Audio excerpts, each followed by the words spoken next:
Film is not theatre, and theatre operates with words, and film with visuals. I bet you've heard the saying, show, don't tell. A film is made of scenes, which are supposed to show you what it's about and help itself with dialogues only from time to time. Now, how do you tell if a scene in a movie is great? Let's watch one of my favorite film scenes together. We'll see. It's one of the beginning scenes of Bennett Miller's Foxcatcher. It's a horrendously good film.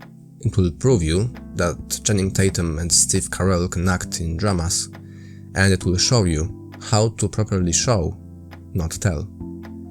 It is not a long scene. It lasts for 74 seconds, and it consists of only 10 shots, what gives a shot length average of an astonishing 7.4 seconds per shot. And that's long in today's industry. Now, let's watch the scene.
What did you see?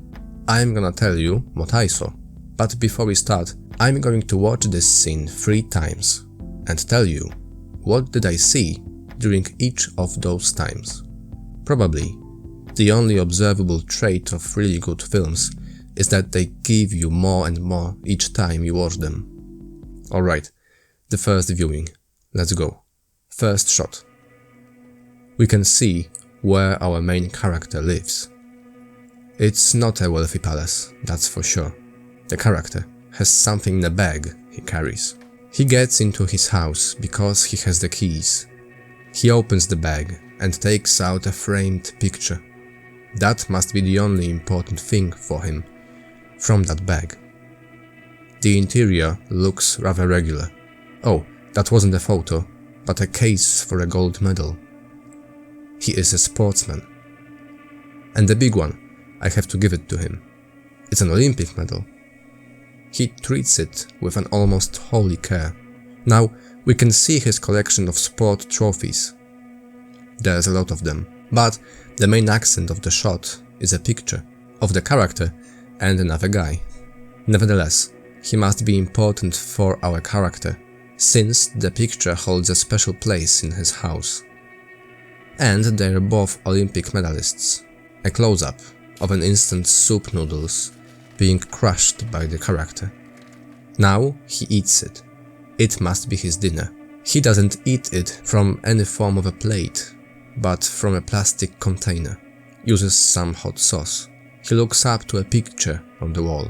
It's more of a painting than a picture. Second viewing. The backyard's a bit of a mess. There is some trash laying around. It seems like our character doesn't have time to take care of it. The first door doesn't work that well. He's inside. I can see some books on the little bookshelf next to the door, and a sport bag on the other side of the door, and he walks in this funny way, as if his body ached him.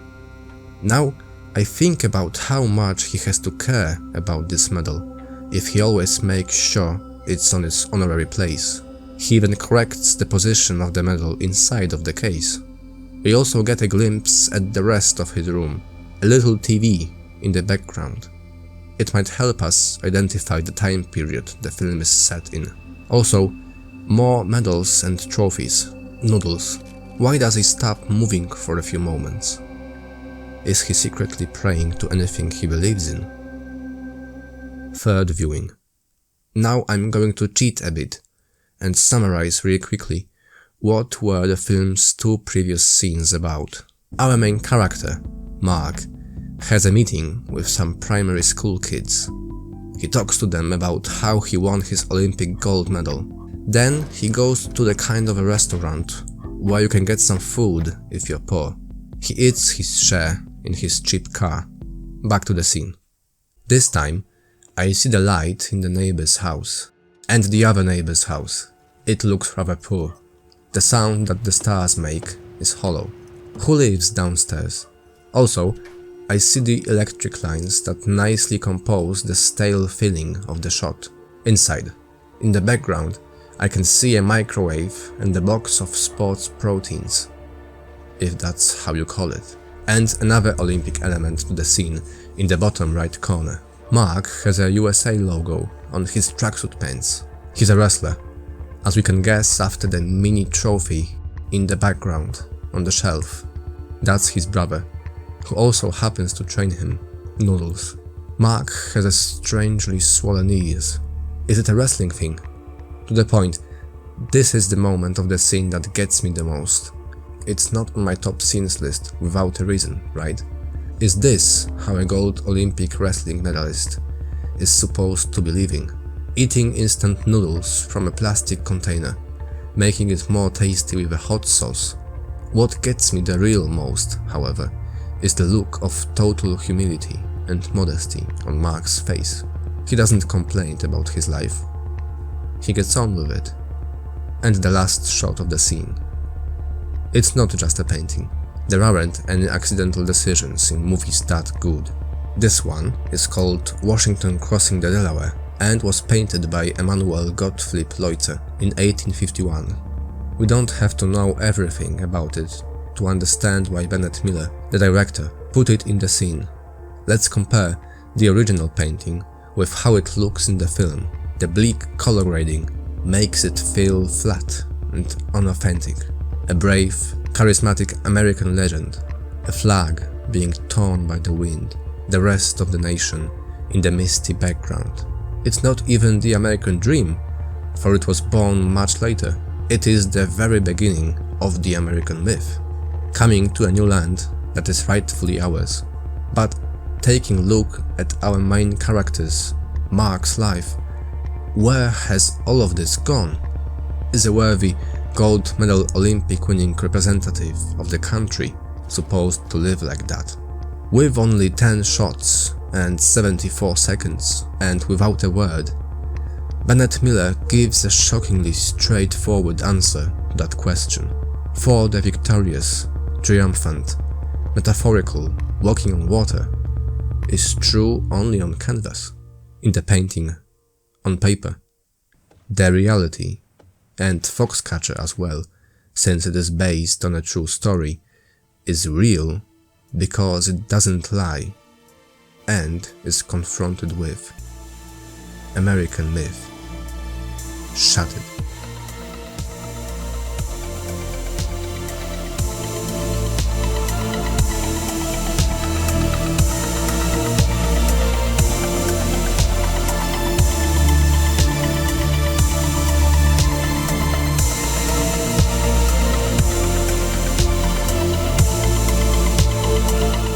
Hi, I am Kuba and you are in my moved mind.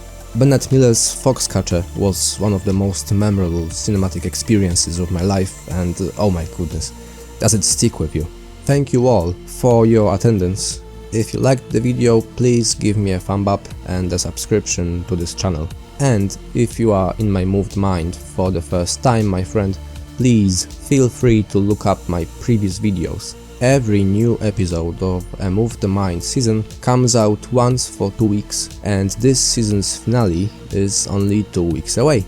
A teraz trochę po ojczystemu. Dziękuję pięknie za poświęcony mojemu umysłowi czas. Jeśli Ci się podobało, to koniecznie zostaw kciuka w górę i subskrypcję, co bym ja wiedział, że idę w dobrą stronę.